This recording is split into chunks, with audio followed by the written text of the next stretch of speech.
Hey everyone, welcome back. Ready for another deep dive? Looking forward to it. Today we're tackling a question that, well, feels like it's been around forever, Does money buy happiness? The age-old question. Exactly. We're going to be looking at some excerpts from this text that really digs into the whole thing, and hopefully by the end you'll have a little bit of a clear perspective on this whole money-happiness connection. I think it's definitely more nuanced than a simple yes or no. We can't ignore that there's a real link between money and our basic needs, right? Yeah. Food, shelter, that sense of security. Yeah. When you're constantly struggling to make ends meet, that stress, I think that impacts every single aspect of your life. Yeah, totally. Like when I was first starting out, barely scraping by to pay rent each month, it was like this constant weight, It definitely affected everything. So I get that part, that financial stability is a huge part of, I guess, feeling happy. But where does it go from there? That's where it gets really interesting. There's a ton of research out there that shows that happiness, like our levels of happiness, they tend to increase as income increases. Okay. But only to a certain point. Interesting. There's this concept of a happiness plateau. There was this one study, and it found that in the U.S., happiness levels kind of level off after a person reaches an income of about, I think it was around $75,000 a year. And after that point, making more money, it doesn't really equal more happiness.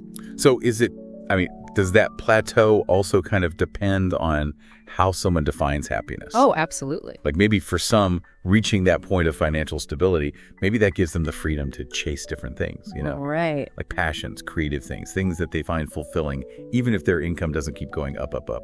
Absolutely. I think you bring up a really great point. It really highlights how individual values and goals are so important here. Like if your definition of happiness is centered around things that money can buy, then yeah, you might hit that plateau sooner. Makes sense. But if you find your happiness in experiences or relationships or personal growth, that connection between money and happiness, it might look totally different. Yeah. So it's less about the actual money and more about how you're using it, right? Exactly. To reach those things that actually matter to you. Yeah. It makes me think about all the other factors besides money that really contribute to happiness. Yeah. What have you found in the research on that side of things? Well, time and time again, one thing comes up, and that's strong relationships. Okay. Having close connections, feeling a sense of belonging, having that support network, that social support network, I think it makes a huge difference.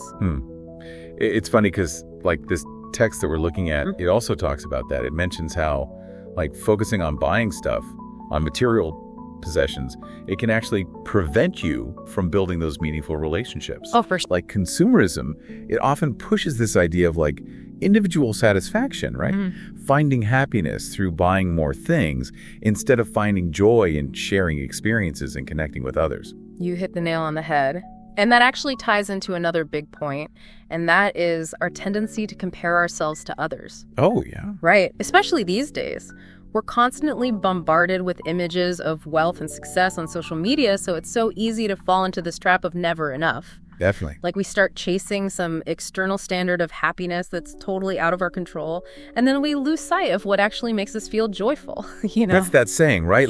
Comparison is the thief of joy. That's it. You can objectively be well off, but if you're always measuring yourself against these perfect pictures that other people are posting, it's hard to be content. I completely agree. So it's about shifting that focus, right? From what we're lacking to what we have, and working to cultivate the things that truly matter to our well-being. Yeah, that makes sense. So this brings us to a super interesting question.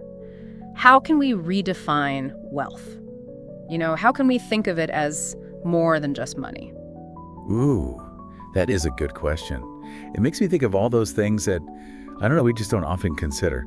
Like good health, strong relationships, a sense of purpose, the time and freedom to pursue our passions. All of that. That's wealth. And it's not something you can just directly buy with money. You're exactly right. It's about valuing those things, those intangible assets, and actually making an effort to cultivate them in our lives. Yeah. So, instead of asking ourselves, can money buy happiness? Maybe the better question is, how can I create a life that is both meaningful and fulfilling? How can I build a life that's full of joy? And then money becomes a tool to support that. It doesn't become the goal itself. So it's not about hating money, but it's about seeing it as a part of the bigger picture, Yeah. recognizing that it has limitations, Yeah. and focusing on building true wealth in all these different forms. Exactly. I think that's like the biggest takeaway for anyone listening to this. I completely agree. And maybe just one final thought to leave everyone with. Yeah. Instead of chasing happiness like it's this final destination, what if we focused on building a life that allows us to experience joy and fulfillment along the way? Because at the end of the day, it's about the journey, not just that end result. I like that. All right, that's all the time we have for today's deep dive, but thanks for listening, and we'll see you next time. See you then.